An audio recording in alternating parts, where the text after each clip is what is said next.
Bismillah, alhamdulillah, salatu wassalamu sallallahu alaihi wasallam. Assalamu alaikum wa rahmatullahi wa barakatuh. My name is Tariq Khalid. I'd like to welcome to our program here at Sharjah Media Corporation. Doing good, and we hope by Allah's mercy and grace that you're sharing the goodness that Allah is disseminating through this earth today, and that you be among the people who are aware and conscious of that goodness. And if you are not, then think about it. And Allah subhanahu wa ta'ala, and the Prophet has said more or less, keep away from ill thinking, because ill thinking is the greatest falsehood. It's collected by Bukhari. And Allah subhanahu wa ta'ala says, more or less, in Surah Najm, verse number 23, Bismillahirrahmanirrahim, they follow nothing but conjecture and what their own souls desire, even though there has already come to them guidance from their Lord. So we need to be very careful about this. That many people are just following their desires, thinking that, well, there's nothing wrong with that. I just do as I want. Why shouldn't I? I'm not harming anybody. This is me. And the Prophet ﷺ said, the consequences of inventing falsehood against me is not as bad as it is for inventing falsehood against anybody. Let the man who purposely and wittingly makes a false statement about me make his destination hellfire. This is collected by Bukhari. So if we look at falsehood, telling lies, and we have the people who say, well, you know, it's only a white lie, it's not a black lie. Like, oh, well, a white lie is okay. You know, this is a clean lie. It's just a little small lie. It's not a big deal. Black lie is something that's premeditated, something that's really hardcore. Like, no, there's no distinction from this. And the Prophet ﷺ said more or less, in the last period of my nation, there will come people who will be deceitful liars. They will tell you things which you would never have heard, nor have your forefathers heard them. Be wary of them. Let them not misguide you, and let them not involve you in corruptions. This is collected by Muslim. Do not let them misguide you, and don't let them involve you in corruption.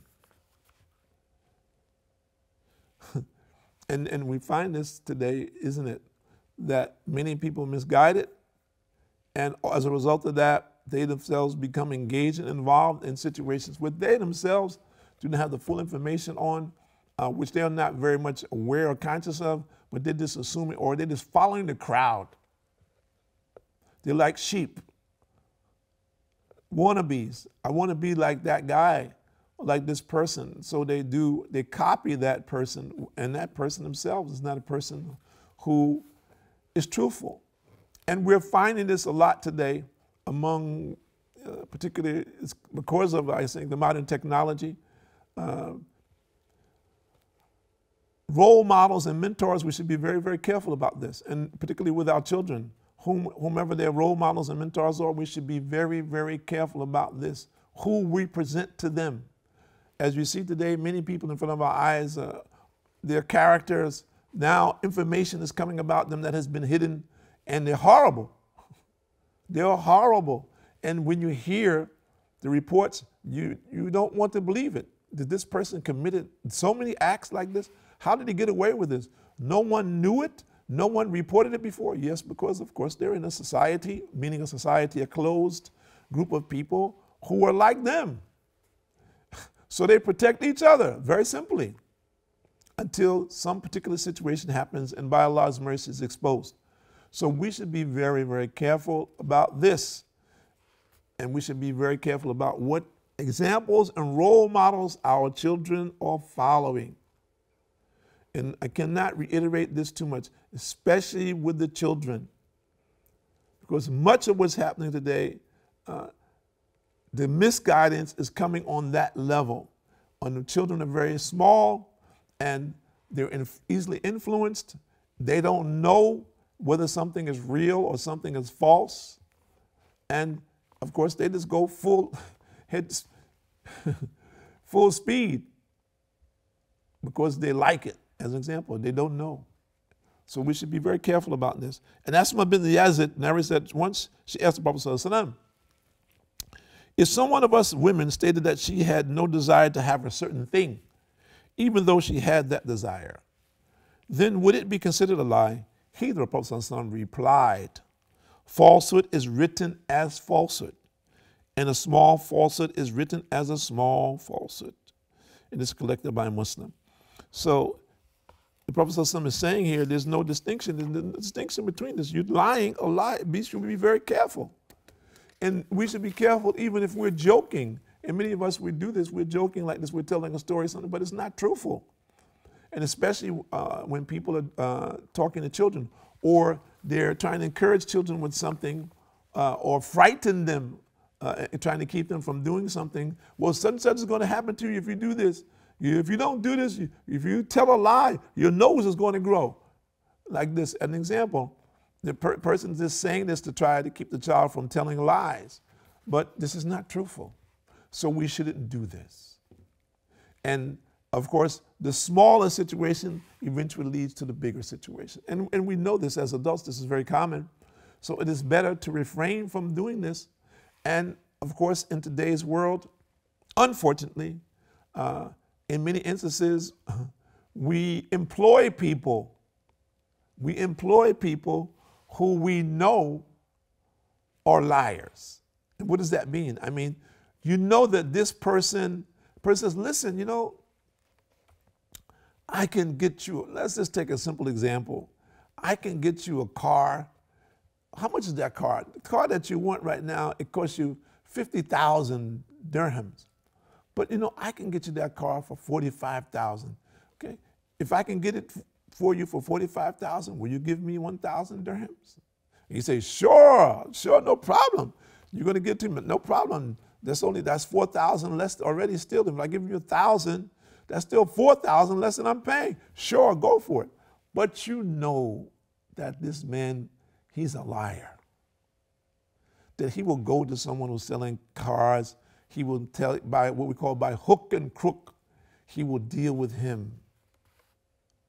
You see? Or he will make a deal with him, the individual. He's working for a company. He's only getting a certain amount of money. As an example, he'll make a deal with him on the side. Says, well, listen, I'll see that you get this amount of money here on the side. As an example. And which, of course, according to this man's contract, he's not supposed to do. It's illegal for him to do it. But you know, the man that you're talking to, he's a juggler, for lack of a better description. He knows how, he's a wheeler and a dealer. And that's why you've employed him to take care of this for you, because you know he can get things done. And when you hear that, he says, well, he can get things done, usually means the man has no scruples. He will do what he says, this, leave it to me. And he doesn't mind. Whatever it takes to get it done, he will do it. And you say, well, I'm away from it. I just want the car. So we should be very careful. This is common today. And many people making their living every single day, making these kinds of deals. So be very careful about this. And I'm just using this as one example because there are many. But we should be very careful about this and lying. The Prophet ﷺ made one very strong statement. A liar is not from us. It's a very strong statement. We should beware and we should understand something. Why people say, well, it's kind of harsh, brother. Well, let me ask you a question. If someone lied to you in any fashion, in some business dealing, let's take, for example, that you're taking care of, or something that was very important for you and it had a timeline and you expected it to be done in a certain time period, and if you didn't take care of this matter in a certain time period, there would be repercussions for your actions. What would you think then? You came out now, it comes to the point, this job is supposed to be done, the guy lied to you, you go and find out, the guy says, nobody talked to us, we're sorry, sir, but, you know, penalty now. What would you say? How would you feel? In the beginning, you might take it lightly till someone stamps a penalty on you because this was not taken care of. Because the person who was supposed to do it lied to you. So I'm just giving you a simple example of how this hurts us in our society, hurts us individually. Individually meaning that we begin to lose trust in other humans. We don't trust anybody. So our society becomes like that. No one trusts anybody. How can a society function? So, man, you can't trust these guys, man. These guys are crooked. They're not straight. They will tell you one thing, they will do something different. How does that manifest itself? How does society move forward? Because we're looking at the smallest example of this thing when people question it, says, oh, it's only just a white lie. But if everybody's telling white lies, and that's common in society, what does that become in the society? Whom do you trust? And what do you trust them with? And there has to be a certain amount of trust in society for it to function properly. But imagine at any level that you have this distrust. And of course, this is what's happening today. People are just telling you in many instances what they think you want to hear. They have no idea or desire to satisfy you. Their desire is to satisfy themselves and to take advantage of you. And we see this in many societies in the world today. If you sit and talk to people, they would tell you about this type of exploitation that is going on, and it's commonplace. So Islamically, we have responsibilities in our society as individuals, dealing with our families, dealing with the society in which we're living, to improve that. And part and parcel of that is to tell the truth and live by the truth. To live by it in every aspect of our life. So that what happens, our foundation becomes a strong foundation. And in this, we believe that the help of Allah will come. And Abu Bakr narrates that a man praised someone in the presence of the Prophet ﷺ. And the Prophet ﷺ told him, "Fire on you, you have separated the head of your companion." He repeated these words and said, if someone wants to praise his brother, then if he is aware of the facts, then he should say that I think he is such and such. And Allah is the real knower. And there is none purer and innocent than Allah. I consider him to be the bearer of these qualities. This is collected by Bukhari. So this is also something that people do. Well, some of them just outright lie. They say, oh, this man, he did so and so and so, and he's like this and like this and like this. You can trust him.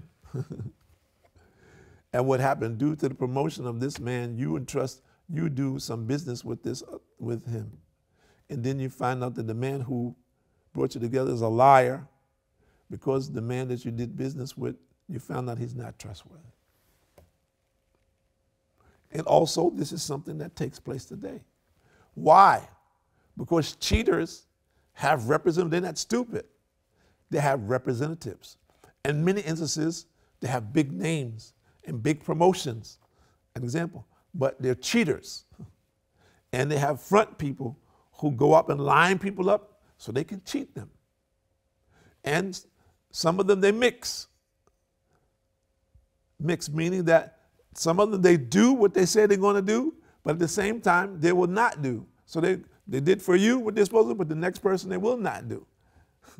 And they will take your money and tie your money up, as an example. So this is the world that we're living in today. The basics of it is to go back to the truth in our societies, to make this ultimately important for all of us in our societies.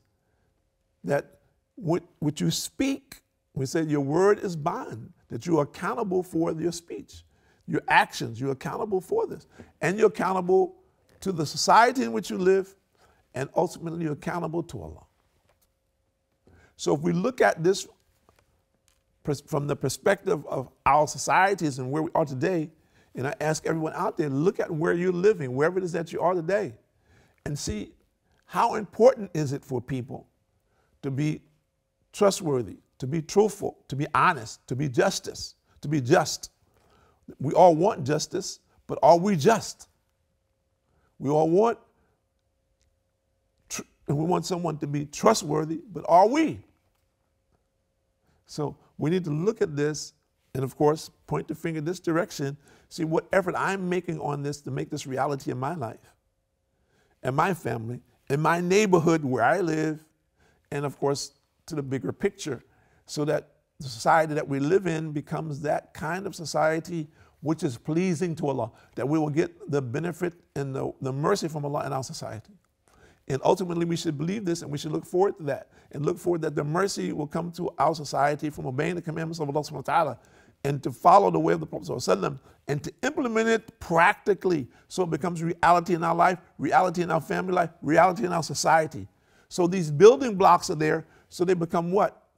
An alternative for all human beings to see how to live your life properly, and how to live it in the way that Allah is pleased with it, so that you will get the abundance of blessings from Allah in this world. And that will be clear. It will be clarity for people to distinguish where it is that you're living, how it is that you're living, to the way in which they live.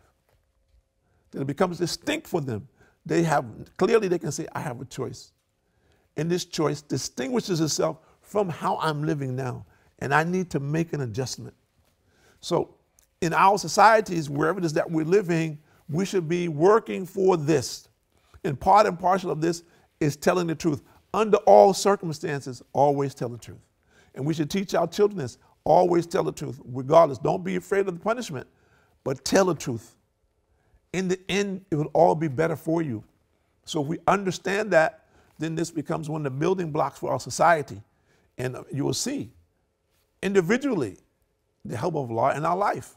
If this is what we stand for with our families, and regardless, wherever it is that we have accountability, that we develop this reputation, that this will distinguish us as individuals and collectively as a society, whether it be in a neighborhood, in one state. This is not a small thing.